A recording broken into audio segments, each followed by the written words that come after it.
قبایل ټي وي قدرمنو کتونکو السلام علیکم ورحمت الله وبرکاتہ. د اکتوبر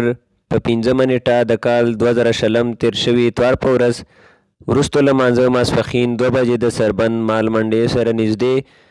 پرته د فیض خوشخطي اکیډمۍ په مقام میاشتنۍ حمزه ادبي لښکر ټولنې د مشاعرې انعقاد وکړلی شو چې پکې د ضلع خیبر او د ضلع پېښور نه مختلفو علاقو لرې او نږدې سیمو سره تعلق لرونکو ادبي ملګرو شاعرانو په ګڼ شمېر حصه واخیسته.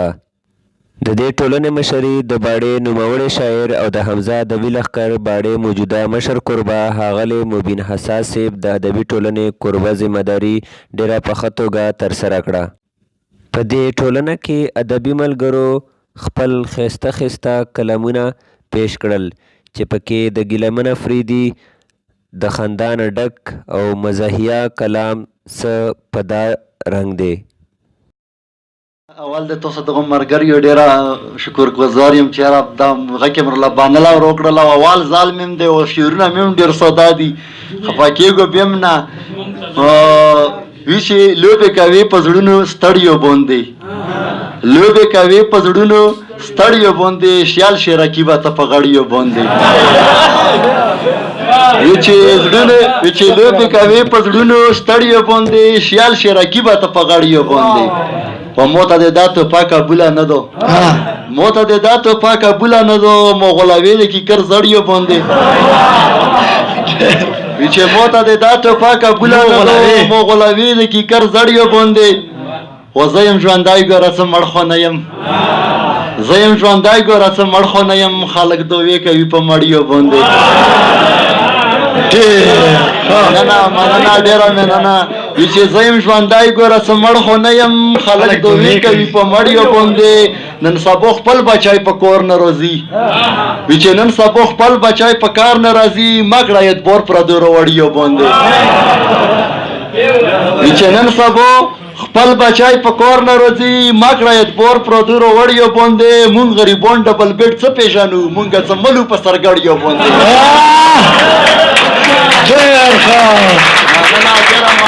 مونږ غریبان چې مونږ غریبان ډبل بیډ څه پېژنو مونږ غریبان ډبل بیډ څه پېژنو مونږ څه ملو په سرګړیو باندې په لیونتوب کې څه شک نشته دی ګیلامان وتړو په پړیو باندې وی چې په لیونتوب کې څه شک نشته دی ګیلامان وتړو په پړیو باندې لوبې کوې په زړونو ستړیو باندې شیال شي جانانه ته په غړیو باندې کابل شعر مو کارو کوو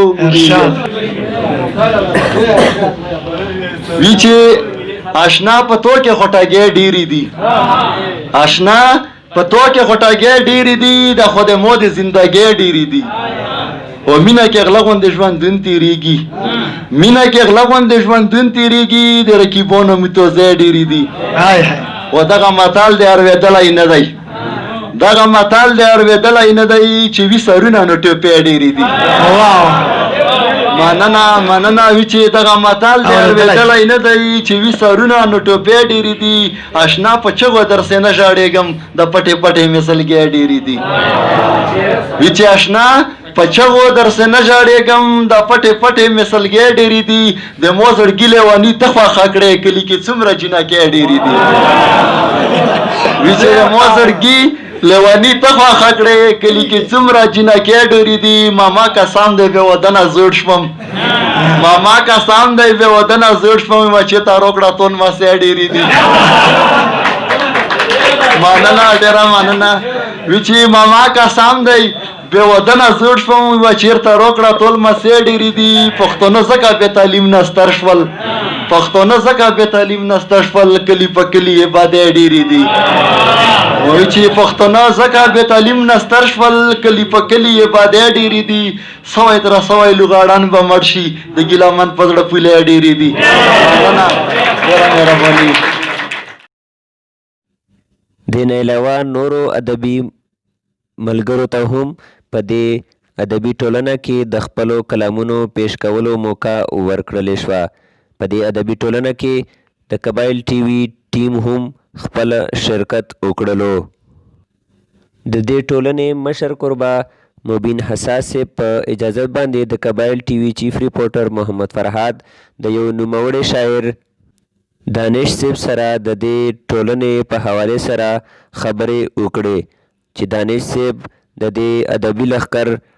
په حوالې سره خپل جواب څه داسې ورکړو.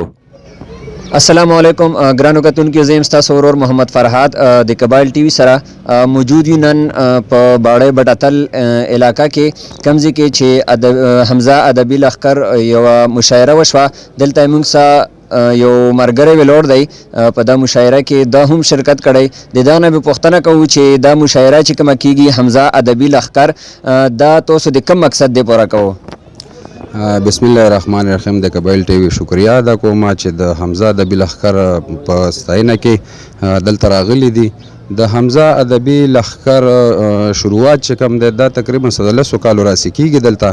او په دې کې ډېر ښه شاعران بلکې د ټولو نه زیات زلمی کول چې کوم د خیبر د سیمې زلمی کول شاعران دي. نو زما په خیال چې د حمزه ادبي لښکر چې کوم سپورټ د زلمی کول سره دی، نو زه وایم چې په لنډه سیمه کې به داسې دغه نه وي سپورټ د بل د زلمو کول سره نه وي د چا. د حمزه ادبي لښکر د ټولو نه مین منشور هم دا دی چې هغه د زلمی کول لپاره یو قدم اوچت کړي او د هغې چې کوم دی لږ قدم په وړاندې لاړ شي ورسره. نو دلته د ډېر لرې لرې سیمو نه راځي، د دیر نه بونیر نه چې څومره ښه شاعران دي، عباسین یوسفزی صاحب داسې د جم د علاقو نه، د لوړګي نه، داسې د ډېرو لرې لرې علاقو نه چې کوم دی دلته ډېر ښه شاعران راځي. دلته د زلمي کول لپاره دا د ټولو نه ښه خبره ده چې هغې خپل غزل تنقید دپاره ښه زړور پیش کولی شي او هغه بیا په هغې باندې ډېرې ګټورې خبرې کېږي. د مبین حساس صاحب دو او د جنون شینوارې دو دا منډې ترړې دا هسې دا چې کومې دي دا یې چانه پټې نن سبا انشاءالله چې نه دي پاتې، او په دې کې ډېر ښه شاعران راځي لکه سحر نسیم صاحب شو، کندهار افریدی شو، چراغ افریدی شو، داسې نور نوموړي شاعران داسې دي چې دا بالکل لکه د سپوږمۍ په شانتې نن سبا د حمزه ادبي لښکر دا کومه منډه ستونزه چې دي هلکانو روانه کړې ده دا انشاءالله چې د سپوږمۍ په شانتې بالکل روښانه ده. ډیره مننه کتونکو، تاسو وکتل چې حمزه ادبي لښکر چې کومه دا غونډه کوي، دا مشاعره کوي، دا د کوم مقصد دپاره د په دا کې دا ظاهره شوه چې کوم نوی کول دی یعنې نوجوان شاعران دي د هغو حوصله افزایي کېږي. دا و د نن ورځې پروګرام. ته بل پروګرام پرې زه ستاسو ورور محمد فرهاد د کیمرامین اسف خان سره درنه اجازت غواړم. په لی الله مسپارم. والسلام.